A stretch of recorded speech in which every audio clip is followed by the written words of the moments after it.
Rev up your engine!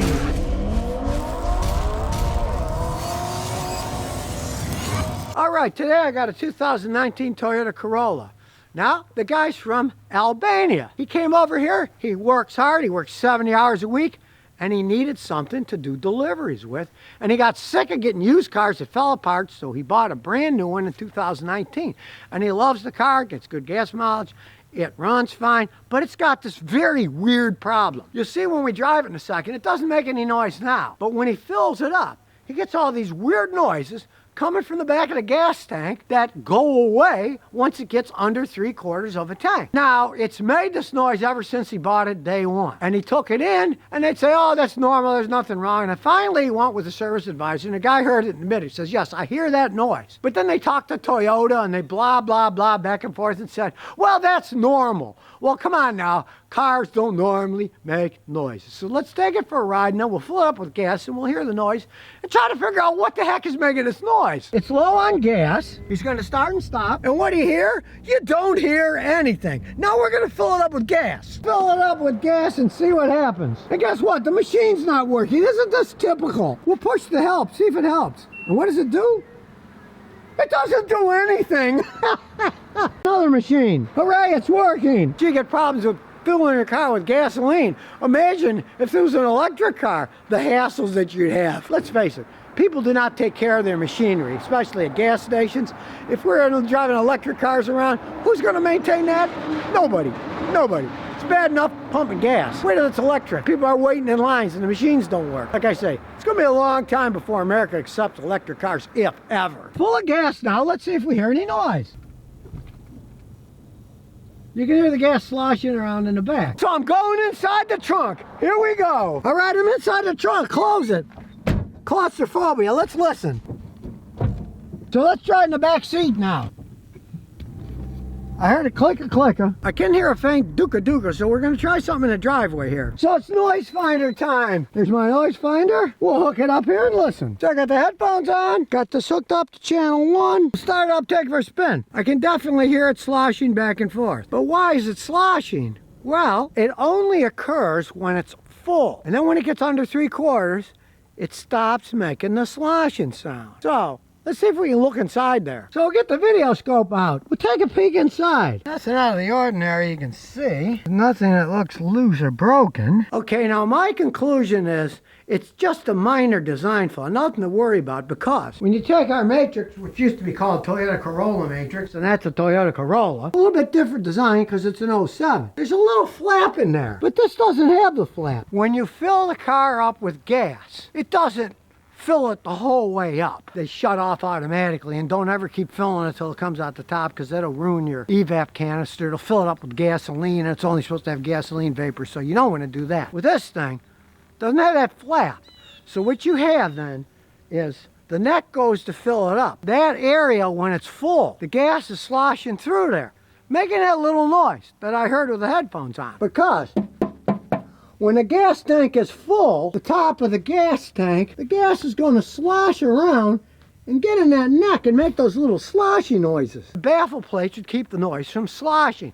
Your muffler is basically a giant baffle plate for sound. It hits the baffle plate, then it goes around, then it hits another plate, and by the time it comes out, it sounds quiet to you because the muffler is muffling the sound. The baffles in the gas tank do the same thing. The tank that's in this is obviously slightly modified. Tank in our old Matrix, which is a 2007. Let's see, fuel tanks aren't cheap. On this particular vehicle, the fuel tank is $680.15. Now, if you take the older 2007, the fuel tank is only $470. Now, the modern ones have more anti-pollution equipment on them. You can see they cost more, and it's not like, oh, well, you know, it costs more to make now. Now, this is the price today, so it doesn't matter. If you're getting one for an 07, it's still cheaper than buying a new one from this 2019. But obviously, when they designed this thing, they weren't thinking about noise. They obviously don't have the baffle set up correctly. It only does it when it's full. He's worried that it's something dangerous. It's not anything dangerous. You don't smell any fuel. The system is totally sealed and everything. But because of the different design, when it's almost full, the top air part You can hear a gluka noise as it kind of sloshes around the top, but when it gets below 3/4 of a tank, then of course the sloshing, when you stop and go, it's still sloshing, but it's only going to slosh up so much, and when it's down that low, it no longer gets high enough to resonate and make the noise that I heard with the headphones on. It's not leaking. He's driven it 40,000 miles and he loves the vehicle. Like I said, he works 70 hours a week delivering stuff with it.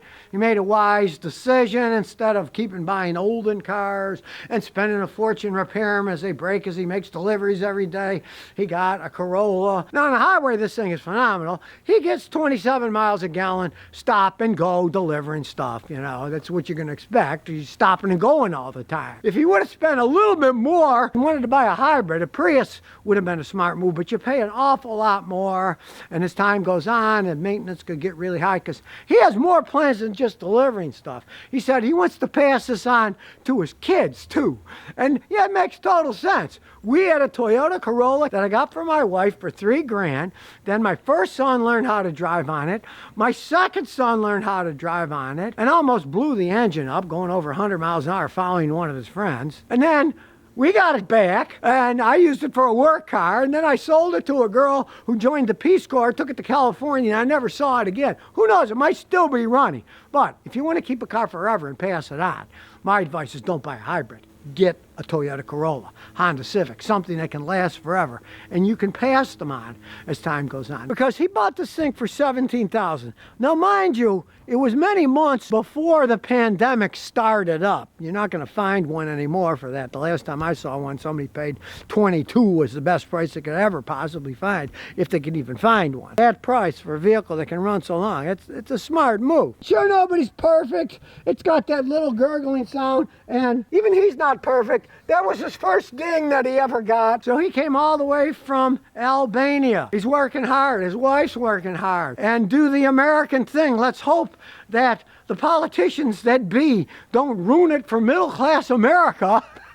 And his kids don't get to have a better life. I mean, even he's worried about it. And he's from Albania. I mean, Americans shrinking middle class. They're trying to shrink everything down, make us pay for everything and get nothing for our money. Let's hope that things start to turn around and guys like him can continue to come to this country. We're a nation of immigrants. Let's realize that. They work hard. They should be rewarded for their work. He made a smart decision getting a Corolla, using it for delivery. I wish him all the best, and he doesn't really have to worry about the slosh. It's just, he finds it annoying, and I would too if I ever bought a new car. But I never buy new cars. Every car I ever bought was in a wreck from somewhere because I bought it used. And all my motorcycles I bought used too. So you can save a lot of money buying used cars if you're like me, you know how to fix them. But let's say you don't fix cars. A Toyota Corolla would probably be the best car you could get.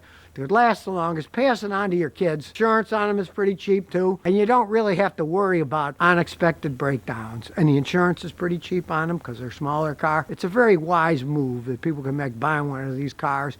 And sloshing notwithstanding, no big deal. It's just obviously the tank is slightly designed poorly. It's not leaking. I'll hook my computer up. It's a pretty new car. You know, it's got 45,000 miles on it, but we might as well check it while we're here. We'll do a scan. You can see everything's green. Let's look at the main data here. Late model, it's got a lot of data. 253 points of data. Everything's blue so far, which I would expect. The air-fuel ratio learned value, 0. It didn't have to learn anything because it's running perfect. Since this is one of those CVT transmissions, it even has the oil temperature, all kinds of data for that. Fuel ratio is perfect. There's no misfires. It's a Toyota Corolla. For all the cylinders, it has the engine speed fluctuation average. The average is 0. It doesn't fluctuate at all. Idles like a dream. Everything's blue. The data's good.